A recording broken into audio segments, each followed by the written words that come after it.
द्रोण बड़े ही दुर्धर्ष थे। वे संपूर्ण क्षत्रियों का विनाश करके 5वें दिन मारे गए। दुर्योधन पुण्य शोक से आतुर हो उठा। उस समय कर्ण उसकी सेना का कर्णधार हुआ। पांडव सेना का आधिपत्य अर्जुन को मिला। कर्ण और अर्जुन में भांति भांति के अस्त्र शस्त्रों की मारकाट से युक्त महाभयानक युद्ध हुआ, जो देवासुर संग्राम को भी मात करने वाला था। कर्ण और अर्जुन के संग्राम में कर्ण ने अपने बाणों से शत्रु पक्ष के बहुत से वीरों का संहार कर डाला। 17वें दिन से पहले तक कर्ण का युद्ध अर्जुन के अतिरिक्त सभी पांडवों से हुआ। उसने महाबली भीम सहित इन पांडवों को एक पर एक रण में परास्त भी किया था, पर माता कुंती को दिए वचनानुसार उसने किसी भी पांडव की हत्या नहीं की। 17वें दिन के युद्ध में आखिरकार वह घड़ी आ ही गई जब कर्ण और अर्जुन आमने सामने आ गए। इस शानदार संग्राम में दोनों ही बराबर थे। कर्ण को उसके गुरु परशुराम द्वारा विजय नामक धनुष भेंट स्वरूप दिया गया था, जिसका प्रतिरूप स्वयं विश्वकर्मा ने बनाया था। दुर्योधन के निवेदन पर पांडवों के मामा शल्य कर्ण के सारथी बनने के लिए तैयार हुए। दरअसल अर्जुन के सारथी स्वयं श्री कृष्ण थे और कर्ण किसी भी मामले में अर्जुन से कम ना हो, इसके लिए शल्य से सारथी बनने का निवेदन किया गया, क्योंकि उनके अंदर वे सभी गुण थे जो एक योग्य सारथी में होने चाहिए। रण के दौरान अर्जुन के बाण कर्ण के रथ पर लगे और उसका रथ कई गज पीछे खिसक गया, लेकिन जब कर्ण के बाण अर्जुन के रथ पर लगे तो उसका रथ केवल कुछ ही बालिश्त हथेली जितनी दूर खिसका। इस पर श्री कृष्ण ने कर्ण की प्रशंसा की। इस बात पर चकित होकर अर्जुन ने कर्ण की इस प्रशंसा का कारण पूछा, क्योंकि उसके बाण रथ को पीछे खिसकाने में अधिक प्रभावशाली थे। तब कृष्ण ने कहा कि कर्ण के रथ पर केवल कर्ण और शल्य का भार है, लेकिन अर्जुन के रथ पर तो स्वयं वे और हनुमान विराजमान है, और तब भी कर्ण ने उनके रथ को कुछ बालिश्त पीछे खिसका दिया। इसी प्रकार कर्ण ने कई बार अर्जुन के धनुष की प्रत्यंचा काट दी, लेकिन हर बार अर्जुन पलक झपकते ही धनुष पर प्रत्यंचा चढ़ा लेता। इसके लिए कर्ण अर्जुन की प्रशंसा करता है और शल्य से कहता है कि वह अब समझा कि क्यों अर्जुन को सर्वश्रेष्ठ धनुर्धर कहा जाता है। कर्ण और अर्जुन ने दैवीय अस्त्रों को चलाने के अपने अपने ज्ञान का पूर्ण उपयोग करते हुए बहुत लंबा और घमासान युद्ध किया। कर्ण द्वारा अर्जुन का सिर धड़ से अलग करने के लिए नागास्त्र का प्रयोग किया गया, लेकिन श्री कृष्ण द्वारा सही समय पर रथ को भूमि में थोड़ा सा धंसा लिया गया, जिससे अर्जुन बच गया। इससे नागास्त्र अर्जुन के सिर के ठीक ऊपर से उसके मुकुट को छेदता हुआ निकल गया।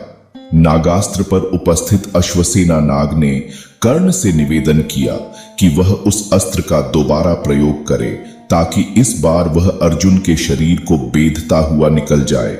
लेकिन कर्ण माता कुंती को दिए वचन का पालन करते हुए उस अस्त्र के पुनः प्रयोग से मना कर देता है। धरती में धसे अपने रथ के पहिए को निकालता कर्ण, यद्यपि युद्ध गतिरोध पूर्ण हो रहा था, लेकिन कर्ण तब उलझ गया जब उसके रथ का एक पहिया धरती में धंस गया।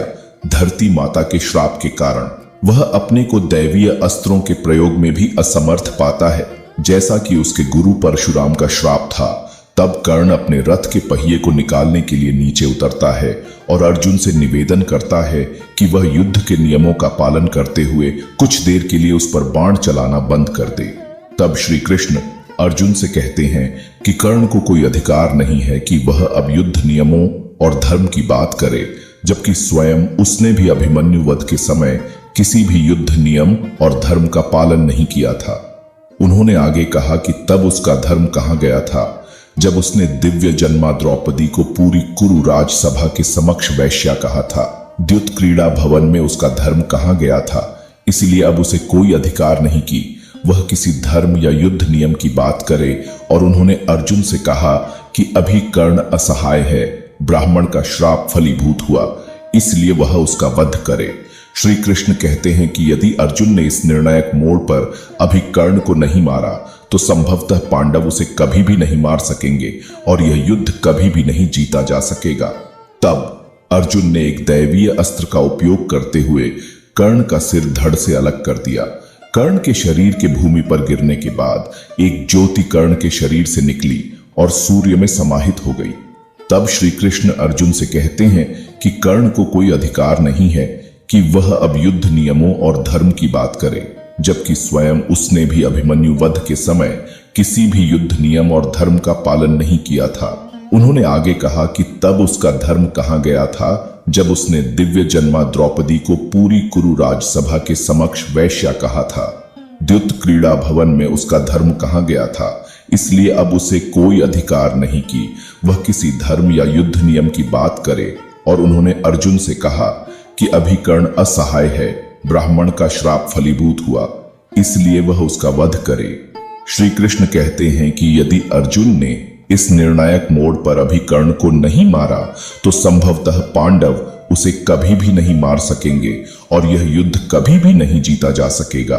तब अर्जुन ने एक दैवीय अस्त्र का उपयोग करते हुए कर्ण का सिर धड़ से अलग कर दिया।